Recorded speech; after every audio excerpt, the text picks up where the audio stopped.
shedding light on the epistolary relationship between Thomas Jefferson and Consul James Maury. So now I will call upon Brian Nilsson to come up and tell us about the Maury Family Bible and its significance. So Brian, please. Thanks very much.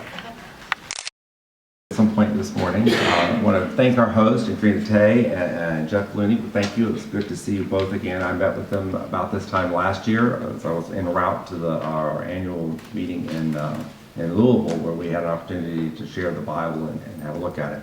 And Jeff, thank you for your comments. It's particularly interesting in one of the letters that you mentioned, is Maury's letter to Madison. He talks about the five of the school chums that grew up together.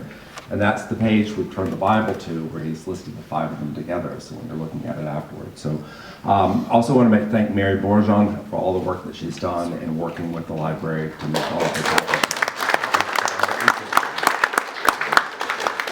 So just a few brief remarks about the society. I think many of you may know this. I mean, our origins go back to the writings of Jacques Fontaine, who was a French Huguenot refugee who fled France, went to England briefly, and then went to Ireland. In his elder years, he wrote his memoirs, living in Dublin for his children.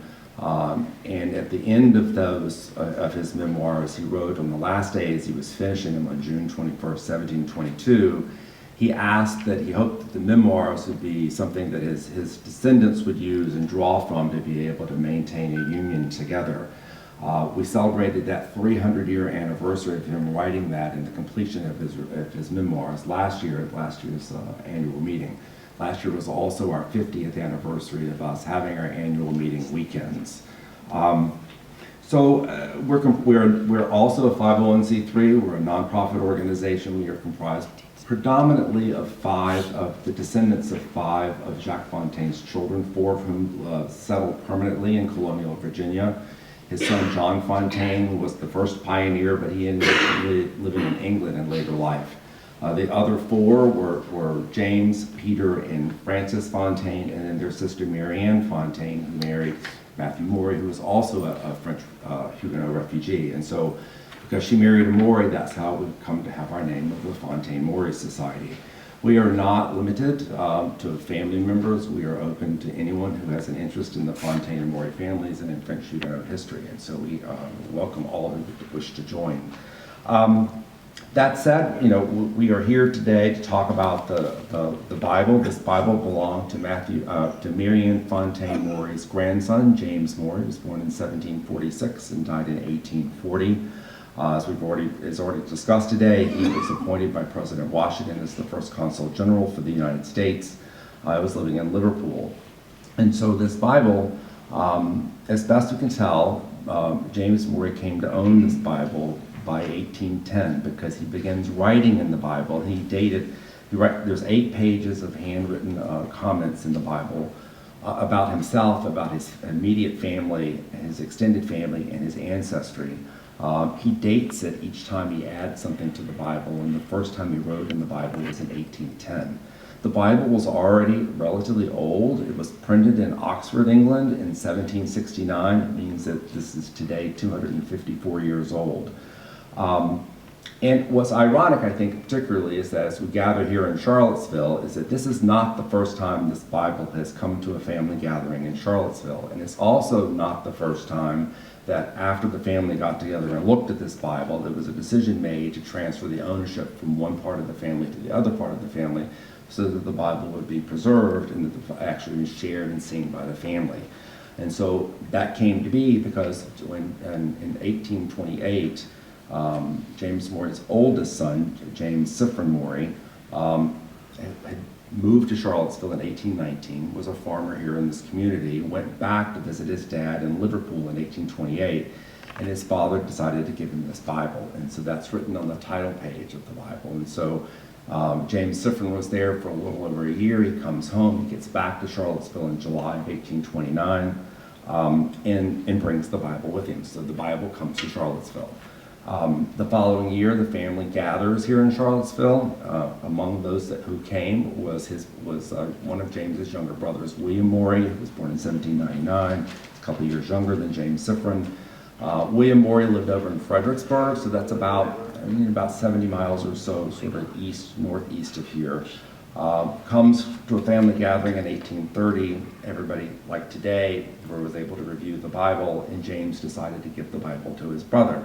So William was already married. He already had 2 children. He ended up having more children. James particularly had a difficult life. He had health issues an entire life. He ultimately died unmarried in a hospital in Baltimore in 1864. So I guess he was thinking ahead and ensuring that the Bible would be preserved. And so the Bible then was handed down through the William Maury family. So it comes down from over the generations. It comes to Virginia Maury, who was born in 1903. And so then we have a little bit of another happenstance in that Virginia and her sister and her parents were living in Darien, Connecticut in the 1920s when another Maury family comes to town. And that was the family of the woman who owned this Bible, was a Brooke Maury Dagini, who actually owned the Bible, lives in Maine, and donated it to us back in 2019. At the time when she donated it, she said that it has a lot of names in it, but it was not names that she recognized. And so they wanted to ensure that the Bible was preserved and wanted to have a larger family opportunity for the family to see it. So we have Brooke to thank for us actually having the Bible and coming into our possession. Unfortunately, she wasn't able to come and join us here this weekend. But Brooke's family, she had inherited the Bible from her father, who was Henry Brooke Maury, who died in 1999. And again, she was a little puzzled because she didn't recognize the names. And so their family line goes back to a man named Mr. Fontaine Maury, who was born in 1761. And he was a younger brother of Consul General James. And so the Bible somehow jumped lines from one son to another son many years later. And so the answer to that is that Brooke's grandparents moved to Darien, Connecticut in the 1920s. And as they got settled, the neighbor said, there's another Maury family in the neighborhood that you should go and meet. So looking in the city directories, we were able to determine they lived within a mile of one another. So the 2 families met. And so Maury's meet Maury's. And as it turns out, Virginia was in her early teens. Henry, who was Brooke's father, was still relatively young. He was still a child. But they were 4th cousins, but they became close friends, and they became friends for life. And so many years later, when Virginia died in 1978, she had not married, she had no children, she left the Bible to her friend and her 4th cousin, Henry. And so that's how the Bible jumped lines and moved from one line to the other line. And so later, when Brooke inherited the Bible, that explained why she doesn't recognize the names. It's because it was the documenting down the William Maury line and not her family's line.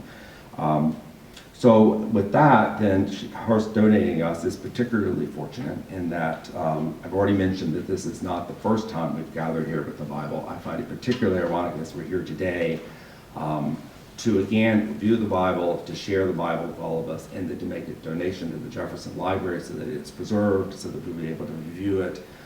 Researchers will be able to use it, and family members who come to the library can see it. It's particularly fitting that we met this weekend because when James Jefferson Maury gave the Bible to William Maury, it was 193 years ago this weekend. It was October 12th, 1830. So with that, I think the legal paperwork was done this morning for the signing, for the making it all official to donate. And so with that, I think we officially will happy to, on behalf of the society, present the Bible to the Jefferson Library. So thank you very much for having me.